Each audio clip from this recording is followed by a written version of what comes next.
대북송금과 관련해서는 사실 뭐 우리나라만의 문제로 볼 수는 없습니다.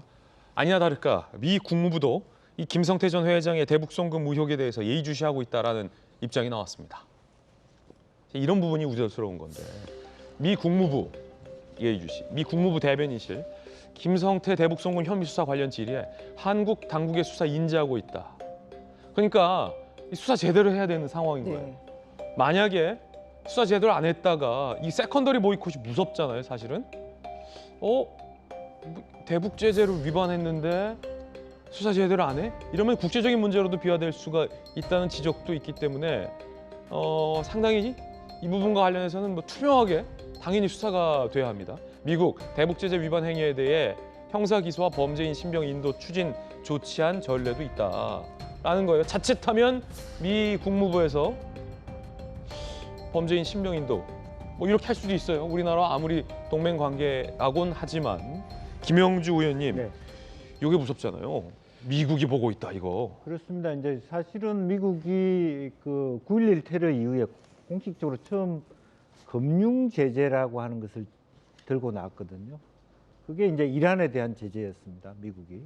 그 이후로 소위 스위프트 제도의 문제화된 것도 왜 미국이 전체 전 세계가 돈의 흐름을 봐야 되느냐에 대한 논쟁도 있을 정도로 그 말을 역으로 보면 미국이 그만큼 전 세계에 일어나는 모든 대금, 불법적인 자금들의 돈을 뭐 자금 세탁 방지법도 있습니다만 전체적으로 다 들여다보고 있다는 거예요. 지금 싱가포르에서 북한 내 말하는 기름판, 사고판 부분에 대해서도 미국이 들여다보고 있거든요.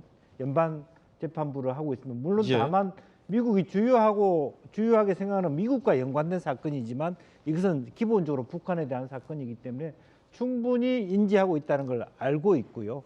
또 그런 의미에서 지금 이제 대북 관련해서 중국 심양이나 필리핀 카지노나 이런 어떤 한국을 통한 어떤 전달 체계 자체도 미국이 이미 인지하고 있거나 이해하고 있거나 한국이 어느 정도 이 부분에 대해서 의지를 가지고 수사하느냐, 생션에 대한 그런 부분들을 아마 본다고 생각했을 때는 한국 정부도 상당히 자금 세탁 방지법 관련해서는 국제적인 연대가 규율이 굉장히 큽니다.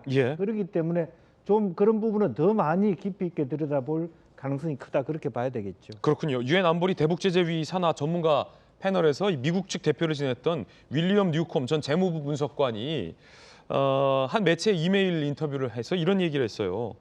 한국이 앞장서서 대한민국 국민에게 이 사건의 심각성에 대한 교훈을 알려주는 게 현재로서는 현명한 방법이지만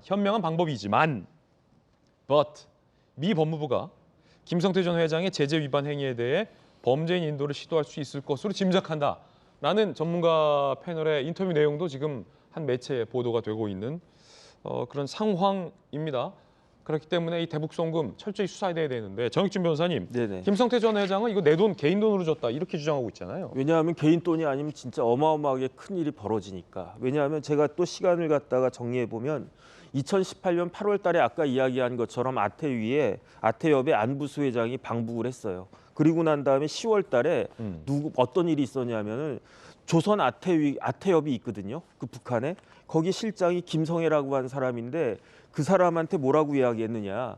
경기도가 북한의 스마트팜을 하기 위해서 돈을 지원하기로 했다. 그게 500만 불인데 그거를 경기도가 할 수가 없으니까. 왜냐하면 이게 경기도가 잘못 지원을 했다라고 하면 어떤 일이 벌어지냐면요.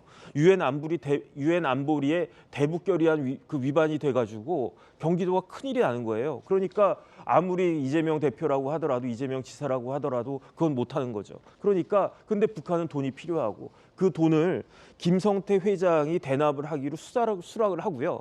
그리고 난 다음에 어떤 일이 벌어지느냐. 그게 이제 2018년 10월 달이었는데 2019년 1월 달하고 11월에 어떤 일이 벌어지냐면은 쌍방울 임직원들이 우르르 중국을 가는 거예요. 그래가지고 500만 불을 북한에다가 넘겨준 일이 실제로 발생을 했는데 그 사이에 2019년도에 어떤 일이 있었냐면 6월인가 7월인가에 원비어법이라고 하는 게 통과가 됐어요. 미국에서. 근데 원비어가 되게 유명한 사람 아니겠습니까? 북한 가가지고 아주 그 악결과를 갖다 당한.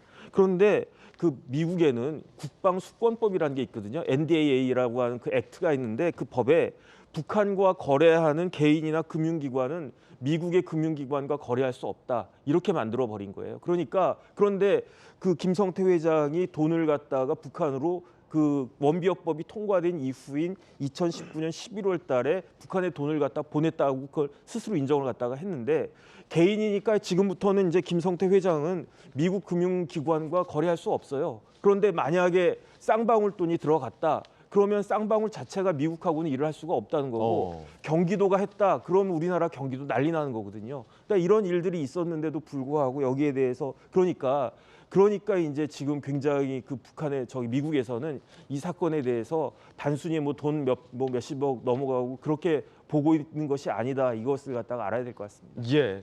자, 전윤기 의원님, 앞서 이제 김성태 전 회장의 진술과 관련해서 내 개인 돈을 넣었다. 경기도나 혹은 쌍방울과 무관하다. 그리고 스마트팜 비용도 경기도에서 경기도 걸 대납해 준 건 아니다. 뭐 이런 반박들이 민주당에서 나오고 있잖아요. 김성태 전 회장은 이재명 대표 모른다라고 하고 있고 앞서 이제 두 분은 믿을 수 없다, 아니면 의심스럽다라는 의견도 주셨는데 전윤기 의원은 어때요? 참 뭐 김성태 회장이 모른다고 하는데 그것을 사실 믿을 수 없다라고 하는 것 자체가 사실 저는 어떻게 받아들여야 될지 좀 어려운 이런 상황입니다. 그러니까 어떻게든 지금 그 대북 송금과 관련된 잘못된 행위를 했던 김성태 전 회장 같은 경우에는 검찰이 기소를 지금 앞두고 있는 것이죠. 그러나 이것 때문에 또 이재명의 경기도도 문제가 있다라고 보기에도 좀 어려운 부분이 있는 것 같습니다. 김성태 전 회장이 뭐 개인 돈으로 대북 송금을 했다라고 하는 것은 철저하게 앞으로 뭐 우리가 대북 사업을 할 때 본인이 조금 더 유리한 위치에 놓으려고 아마 좀 뇌물성이 짙은 그런 형태로 개인 돈을 줬다라고 하는 것 같은데요. 사실 이런 것도 조금 전에 이제 미국 법무 미국에서도 좀 이야기를 했지만 굉장히 좀 심각한 문제로 번질 수가 있고 해당 부분은 본인이 잘 소명을 하는 것이 필요하다. 근데 과도하게 우리가 정치권으로 가지고 와서 이재명의 경기도도 김성태 전 회장과 함께 일맥상통한다. 이렇게 보기에는 아직까지 조금 어려운 부분이 있지 않을까. 저희는 그렇게 보고 있습니다. 예. 어쨌든 좀 수사 상황을 좀 계속해서 주목해야 될 것 같습니다.